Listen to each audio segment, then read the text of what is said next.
बिस्मिल्लाहिर्रहमानिर्रहीम। अस्सलाम वालेकुम स्टूडेंट्स। इस लेक्चर में हम लोग जो है प्लांट से रिलेटेड एक टॉपिक है evolution of leaf and seed. ठीक है, दोनों अलग अलग टॉपिक हैं। अगर आप चाहेंगे पीटीबी में तो चैप्टर 9 जो प्लांटिंग है उसके अंदर ये दोनों टॉपिक जो है वो डिस्कस किए हुए हैं। तो फिलहाल हम लोग स्टार्ट करते हैं हमारा एवोल्यूशन ऑफ लीफ का बुक जो आप फॉलो कर सकते हैं। वो हमारे पास पीटीबी है और पीटीबी के अंदर जो है पेज नंबर जो है वो आपका बनता है आई थिंक सो 140। चैप्टर है आपका 9। ठीक हो गया। इसमें 1.5 पेज का जो है टॉपिक है, आपने उसको पढ़ लेना है अच्छे तरीके से। मैं यहाँ पे होपफुली लेक्चर भी डिलीवर करता हूँ, तो मैक्सिमम ये है कि आप लोग लेक्चर को ही फॉलो करेंगे तो ये इनफ होगा। अच्छा जी, अब एवोल्यूशन ऑफ लीफ के हवाले से अगर हम बात करते हैं किस तरह से हमारे पास जो है वो लीफ की एवोल्यूशन हुई थी। अगर आपको कुछ थोड़ा सा रिवीजन करें प्लांटी से रिलेटेड, ठीक है, तो आप लोगों ने प्लांट्स के अंदर जो है वो प्लांट्स की टाइप्स देखी थी। हमारे पास जो है वो ब्रायोफाइट्स थे, ट्रेक्योफाइट्स थे। ठीक है, ब्रायोफाइट्स, ट्रेक्योफाइट्स, ये नॉन वेस्कुलर प्लांट्स थे और ट्रेक्योफाइट्स वेस्कुलर प्लांट्स थे। नाउ ट्रेक्योफाइट्स के अंदर हमारे पास आप कह सकते हैं कि दो टाइप्स के प्लांट्स आए थे। एक हमारे पास जो है वो सीडेड थे, नॉन सीडेड थे। अगर नॉन सीड प्लांट्स की अगर हम बात करते हैं तो नॉन सीड प्लांट्स के अंदर जो है आप लोगों ने काफ़ी एग्जांपल पढ़ी थी, डिटेल पढ़ी थी हमारे पास। लाइक हमारे पास आ जाता है आपका एडियंटम वगैरह। अच्छा, दूसरी तरफ आप लोगों ने एग्जांपल पढ़ी थी जो ब्रायोफाइट्स थे, इसके अंदर आपने मोस प्लांट का लाइफ साइकिल पढ़ा था, जिसका साइंटिफिक नेम हमारे पास आ जाता है पॉलीट्राइकम। ठीक है, ये याद रखना है आपने। अच्छा, अब इसमें आपने फर्दर जब अपने ट्रेक्योफाइट स्टार्ट किया था तो नॉन सीडेड प्लांट्स जो थे उसके अंदर जो है वो आप लोगों ने डिटेल पढ़ी थी, लाइक साइलोप्सीडा, ठीक है, टेरोप्सीडा, स्पिनोसीडा। इस तरह से आपने प्लांट्स की डिफरेंट जो है वो आप कह सकते हैं कैटेगरीज पढ़ी थी, और जो कि नॉर्मली लीफ लेस थे, कुछ ब्रांचेस उनकी थी। ठीक है, और उसमें जो है वो कुछ इस तरह से प्लांट जो है वो आपको शो हो रहे थे, जिस तरह ये डायग्राम में जो है वो शो किया हुआ है। इस आगे जो हमारे पास प्लांट्स थे। अच्छा, अब इन पे क्वेश्चन ये आता है, ठीक है, कि जो लीव्स हैं वो किस तरह से इवॉल्व हुए। अब इसमें एक तो ये चीज याद रखनी है कि इनिशियली यानी एवोल्यूशनरी हिस्ट्री को अगर हम फॉलो करते हैं तो एवोल्यूशनरी हिस्ट्री को फॉलो करते हुए हमारे पास जो प्लांट्स थे उन प्लांट्स के अंदर हमारे पास जो है इसमें मैं एग्जांपल कोट करता हूँ आपके, सिंपली कुक्सुनिया एक प्लांट है।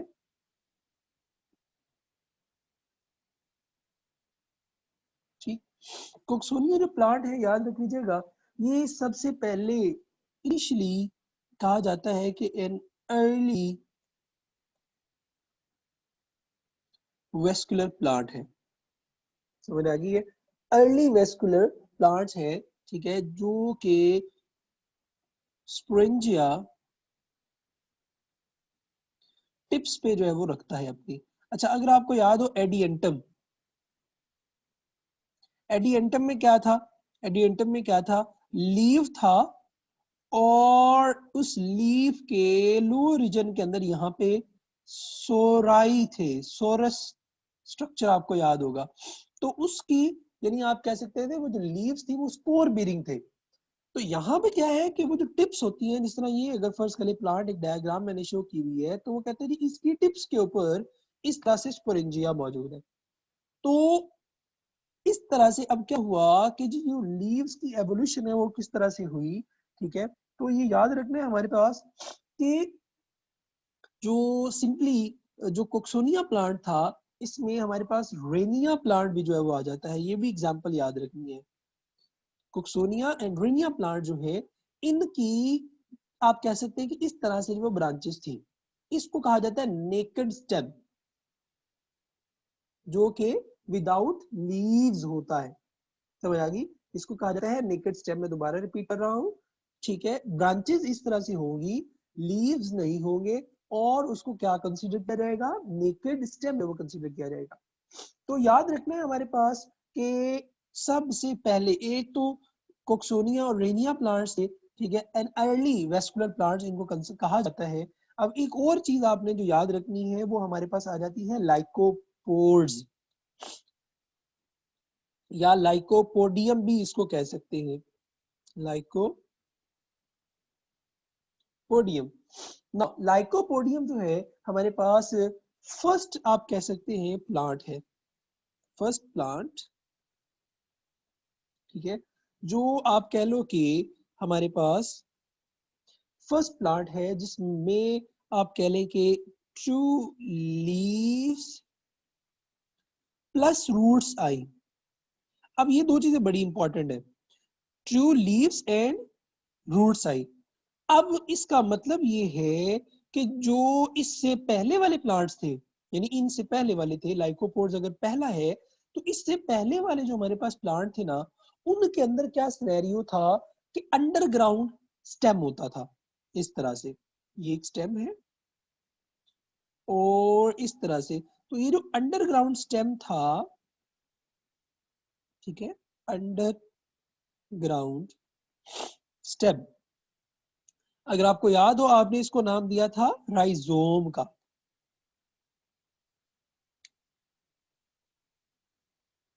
ठीक है, राइजोम। अब ये राइजोम है, रूट्स और राइजोम में डिफरेंस क्या है कि ये अंडरग्राउंड स्टेम होता है और उससे फर्दर ब्रांचेस जो है वो क्या है, निकल रही होती है। रूट्स आप कह सकते हैं, आपको पता है कि सिंपली एडवेंटिशियस रूट्स हमारे पास होती है, ठीक है। तो रूट जो कि अंडरग्राउंड रीजन आ जाता है प्लांट का, तो इसमें अब राइजोम था पहले, क्या हुआ, लाइकोपोड्स के अंदर एवोल्यूशन हुआ जिससे रूट्स बन गई और ट्रू लीव्स जो है वो हमारे पास बन गए। अच्छा, अब इसमें एक और चीज भी आ जाती है जो कि बड़ी इंपॉर्टेंट है कि जो हमारे पास लाइकोपोड्स थे, इनके लीव्स बहुत स्मॉलर इन साइज थे। समझ आ गई? ये बहुत स्मॉलर इन साइज थे। किस तरह से बनता है हम इसकी एवोल्यूशन जो है वो देखते हैं। अच्छा, उसको फर्दर कंटिन्यू करने से पहले हमें दो टर्म्स का पता होना बहुत ज्यादा जरूरी है। इसमें एक है माइक्रोफाइल्स, दूसरा है मेगाफाइल्स, या मैक्रोफिलस प्लांट, या मैक्रोफिलस लीव्स, लीफ कह रहे हैं, और मेगाफिलस लीफ या लीव्स कहते हैं आप इसको। अच्छा, माइक्रोफाइल क्या है? यहाँ देखिएगा, the sporophyte with small scale like leaves. समझ आ गई? स्मॉल स्केल लाइक लीव्स याद रखना है। Megaphyll sporophyte with large prominent leave. यहाँ देखोगे इस तरह से डायग्राम में, small leaves that grow directly from the stem. इस तरह से हमारे पास क्या होता है, सिंगल वेन होती है। आपने देखा होगा प्लांट, मिसाल के तौर पे अगर हम बात करते हैं मेज की, कॉर्न है, शुगर केन है, आपने देखा होगा राइस, वीट। अब ये वो प्लांट्स है जिनके अंदर एक लॉन्ग आप कह सकते हैं लीफ मौजूद होता है। कंसीडर किया जाता है कि ये भी एक्चुअल में इनिशियली जो है एवोल्यूशन के रिजल्ट में ही बने हैं। इसी तरह दूसरी तरफ देखोगे क्या होगा कि यहाँ पे ये एक लीफ गैप आपको नजर आ रहा है यहाँ से। अच्छा, उसके बाद ये ब्रांच होती है, ब्रांच के थ्रू जो है वो, अब इसके अंदर ब्रांचेस देखें, इसके अंदर एक वेन है, इसके अंदर बहुत सारी इस तरह से ब्रांचेस जो है वो मौजूद है। तो attach to the stem by petiole, ठीक है, ये हमारे पास रीजन होता है, इसको हम कह देते हैं पेटियोल। तो ये याद रखना है कि माइक्रोफाइल्स और स्पोरोफाइल दो तरह की लीव्स हैं जिसका एवोल्यूशन जो है वो हमारे पास आता है, माइक्रोफाइल्स, मेगाफाइल्स। माइक्रोफाइल्स यानी सिंगल वेन्ड आप इसको लीव भी कह सकते हैं। इनका आप कह सकते हैं किस तरह से एवोल्यूशन हुआ, इसको हम अलग से देखेंगे, ठीक है। और दूसरा हमारे पास जो किस तरह से मेगाफाइल्स का कैसे हमारे पास हुआ, इसको जो है वो अलग से जो है वो देखेंगे। अच्छा, इसमें एक और चीज जो याद रखनी है वो हमारे पास कंसीडर किया जाता है कि 350 मिलियन ईयर्स अगो ये एवोल्यूशन जो है वो हमारे पास हुआ। ठीक है। अच्छा, इसमें एंटिटस के पॉइंट ऑफ व्यू से भी आपने बहुत सारी चीजें याद रखनी है। जिस तरह एग्जांपल्स हमारे पास आ रही है, कोक्सोनिया है, रेनिया है, लाइकोपोडियम है जो कि सबसे पहला प्लांट था। ठीक है। उसके बाद जो कोक्सोनिया है उसमें जो अर्ली प्लांट कंसीडर किया जाता है स्पोरेंजिया, जिनके स्केल्स यानी टिप्स के ऊपर वो इस तरह से होती है। ठीक है, ये याद रखना है। इसी तरह माइक्रोफाइल्स को आपने अच्छे तरीके से याद रखना है, मेगा फाइल्स को अच्छे तरीके से याद रखना है, डायग्रामेटिकली भी और डेफिनेशन के पॉइंट ऑफ व्यू से। मैंने डेफिनेशंस भी ऐड करती हैं, अदर पॉइंट्स जो से फीचर्स हैं वो भी ऐड कर दिए हैं, और उसके बाद जो है उसकी लीव्स के हवाले से मैंने डायग्राम भी ऐड कर दी है। अच्छा, अब आगे देखेंगे हमारे पास कि किस तरह से जो एवोल्यूशन होता है। ठीक है, इसको जरा देखिएगा। अब सबसे पहला हमारे पास माइक्रोफाइल की एवोल्यूशन देखेंगे। हमारे पास इस तरह से स्केल लाइक स्ट्रक्चर था। मिसाल के तौर पे मैं ये कहता हूं, इस तरह से हमारे पास प्लांट है, इसमें हमने इतने से पोर्शन को यहाँ साइड पे लिया, तो ये एक स्टेम है। स्टेम में ये एक ही इस पूरे रीजन के अंदर क्या है, वेस्कुलर बंडल है। समझ आ गई? ये डायग्राम में जो ये वाली रीजन है ये क्या है, वेस्कुलर बंडल है। वेस्कुलर बंडल क्या हुआ, अब साइंटिस्ट ने ये अजम्पशन याद रखना, अजम्पशन मतलब आप कह सकते हैं कि ये एवोल्यूशन है। अब हुआ ये, दे सेड कि यहाँ से एक इनिशियल हुई, ओवर ग्रोथ हुई। समझ आ गई? याद रखेंगे, इनिशियल या ओवर ग्रोथ हुई, और ओवर ग्रोथ वो इतनी ज्यादा होती गई कि उस रीजन तक, यानी ये अगर ज्यादा होती जा रही है तो उस रीजन तक फूड और वाटर की जो सप्लाई थी, मैक्सिमम जो वाटर और सॉल्ट्स या आप कह सकते हैं इलेक्ट्रोलाइट्स की सप्लाई थी, वो पॉसिबल नहीं हो रही थी। तो अब क्या हुआ कि ये हमारे पास बढ़ता गया, तो प्लांट एक्चुअली फील कि जी वेस्कुलर सप्लाई होनी चाहिए दैट इनिटेड रीजन की तरफ, यानी जो उस रीजन की तरफ आउट ग्रोथ हुई। समझ आ गई? तो उस आउट ग्रोथ की तरफ क्या हुआ कि इस तरह से एक वेन जो है वो निकली। अब स्लोली स्लोली स्लोली क्या हुआ कि वो इनलार्ज होती गई, and it actually form the structure जिसे हम कहते हैं माइक्रोफाइल, और उसमें एक ही वेन मौजूद है। अगर हम आज के प्लांट में, जिस तरह मैंने पहले भी एग्जांपल दी है, वीट राइस वगैरह को आप देखोगे तो आपको एक सिंगल वेन इस तरह नजर आती है, और वो जो लीफ है वो बिल्कुल डायरेक्टली जुड़ा होता है किससे, उस स्टेम के रीजन से। तो ये याद रखना है, अगर आप ऑब्जर्व करेंगे किसी भी प्लांट को जो कि नॉर्मली सिंगल वेन होगा। ठीक है। अच्छा, अब इसमें एक और चीज भी पूछी जा सकती है कि ये मोनोकोटिलेडन है या डाइकॉट्स है। तो याद रखना है कि इस तरह के जितने भी प्लांट्स हैं, यानी जो माइक्रोफाइल्स हैं, ये हमारे पास मोनोकॉट्स होते हैं, सिंगल कॉटिलेडन होता है। मतलब आप मेस यानी कॉर्न जो है, मकई जो है, उसको आप देखोगे एक ही उसका आप कह सकते हैं कॉटिलेडन है। आप राइस को देख लो, समझ आ गई है? इसी तरह आप इसको देख लो, वीट को देख लो, वीट सीड जो है। ठीक है, वीट के सीड्स को देखोगे तो वो भी आपको सिंगल कॉटिलेडन नजर आएगा। समझ आ गई इस बात की? नाउ ये हमारे पास है माइक्रोफाइल की एवोल्यूशन। अब हम देखते हैं मेगा जो फिलस लीफ था उसकी एवोल्यूशन कैसे हुई। ठीक है, यहाँ पे हमारे पास सबसे पहले जो चीज आ जाती है वो आ जाती है डाइकोटमसली ब्रांचिंग सिस्टम। डाइकोटमसली ब्रांचिंग का क्या है, यहाँ पे इसको डेफिनेशन ऐड की है, लिखा हुआ है कि division of the apical meristem. आपको पता है कि जब एक प्लांट ग्रो करता है तो उसमें ये जो रीजन होता है ये क्या होता है, एपिकल। ठीक है, रूट एपिकल मेरिस्टेम और ये शूट एपिकल मेरिस्टेम होता है। ठीक है। अच्छा, अब इसमें वो कहता है into two independent functioning axes is defined as. अब ये यहां से अगर इस तरह डिवाइड कर जाए दो हिस्सों में, फिर वो आगे इस तरह डिवाइड करता जाए, तो इसे हम क्या कहते हैं, डाइकोटमस ब्रांचिंग। डाइकोटमस मेन जो स्ट्रीम थी उसको दो हिस्सों में डिवाइड कर दिया गया। ठीक, तो इसको कहा जाता है dichotomous branches. This type of branching typically occur in non vascular and non seeded plants. Carefully याद रखना है किसमें हो रहा है, नॉन वेस्कुलर, नॉन सीडेड में जो है वो हमारे पास होता है। अब इसका मतलब क्या हुआ कि जो आज में लार्जर लीफ वाले, बड़े लीफ वाले हमारे पास मेगास जो आप कह सकते हैं फिल्स है, मेगाफिल प्लांट्स हैं या मेगाफिलस लीव्स है हमारे पास, ठीक है, वो किससे इवॉल्व हुए? वो ऑलरेडी पहले से जो मौजूद प्लांट्स थे, जो नॉन वेस्कुलर थे और नॉन सीडेड थे, उनसे इनका एवोल्यूशन हुआ है। सही है।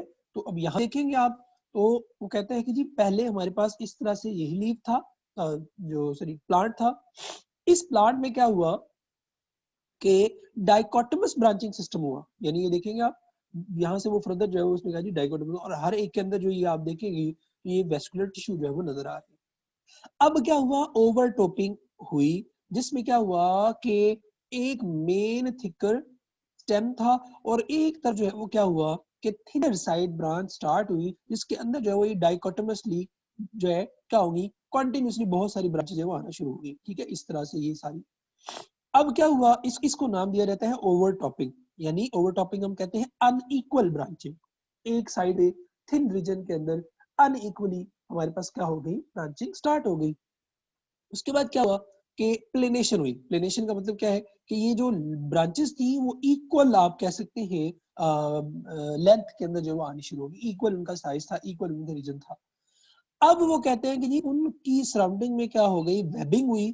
ठीक है, और वेबिंग के रिजल्ट में स्लोली स्लोली वो वेबिंग इंक्रीज होती गई और इस तरह से एक लीफ जो है वो हमारे पास क्या है, बन गया। समझ आ गई, जिसको कहा जाता है मेगाफिल या मैनी वेन्स लीफ। समझ आ गई, ये आपने जो है वो याद रखना है हमारे पास। अच्छा, अब इसमें जो है दो तीन डेफिनेशंस है। एक डेफिनेशन है जो कि आपको याद रखनी है, बहुत ज्यादा जरूरी है। ठीक है, जिसमें एक बुक में ही उन्होंने दिया हुआ है रेटिकुल, यानी ये जो एक नेटवर्क बना हुआ है ना ये वाला, ठीक है, इसके लिए हम एक और टर्म भी यूज कर सकते हैं, रेटिकुलेट वेनिशन। ठीक है, मैं लिख देता हूँ, रेटिकुलेट वेनेशन। रेटिकुलेट वेनेशन की अगर हम डेफिनेशन करें, ठीक है, तो हमारे पास इसको हम डिफाइन करेंगे, या हम इसको डिफाइन करेंगे, हम कहते हैं कि जो लीफ है, यानी अरेंजमेंट आप कह सकते हैं वेन इन द लीफ। ठीक है, सुनिए जरा, अरेंजमेंट इन द लीव्स, ठीक है, arrangement in the leaves is arrangement, just a minute, arrangement in the arrangement of the leaf kernel, okay, arrangement of veins in the leaf, veins in the leaf is called venation। यानी जो veins का pattern है वो single when है या बहुत सारी veins है, ठीक है, उसे हम क्या कह देते हैं, सिंपली आप कह सकते हैं अरेंजमेंट, यानी वेन्स का जो पैटर्न है उसे हम क्या कह देंगे, वेनेशन कह देंगे। ठीक हो गया। अच्छा, अब इसी तरह एक और टर्म हम यूज करते हैं विनेशन के पैरेलल, उसे हम कहते हैं वर्नेशन। ठीक है, ये अक्सर टर्म्स में पूछी जाती है। तो वर्नेशन हमारे पास क्या आती है, pattern of development of young leaf, ठीक है, structures is called vernation. Vernation और विनेशन में ये डिफरेंस है, ये याद रखना है। रेटिकुलर फॉर्म विनेशन क्या हो जाएगी, ये जो आपको नजर आ रही है जिसमें एक नेटवर्क ऑफ आप कह सकते हैं स्ट्रक्चर आ गया है, ठीक है, इसको हम क्या कहते हैं, सिंपली रेटिकुलर विनेशन। समझ आ गई। और कंसीडर किया जाता है कि जो हमारे पास जो प्रोसेस, एवोल्यूशन का जो प्रोसेस था, ये 15 to 20 मिलियन ईयर्स के अंदर जो है वो हमारे पास क्या हुआ है, कंप्लीट हुआ है। समझ आ गई। तो ये हमारे पास क्या था, एवोल्यूशन ऑफ लीफ था। अच्छा, इसके बाद जो है वो हम देखेंगे एवोल्यूशन ऑफ सीड। तो पहले इसको एक दफा देख लें अच्छी तरीके से। ठीक है, ये हमने आज इसमें जो एवोल्यूशन ऑफ लीफ में क्या देखा है, कुछ एग्जांपल देखी है। उसके बाद हमने डायग्रामेटिकली लीव्स की टाइप्स देखी है, कैसे वो दोनों लीव्स बनी। ठीक, और इसके बाद नेक्स्ट में हम जो है वो देखेंगे सीड जो है उसका एवोल्यूशन कैसे हुआ।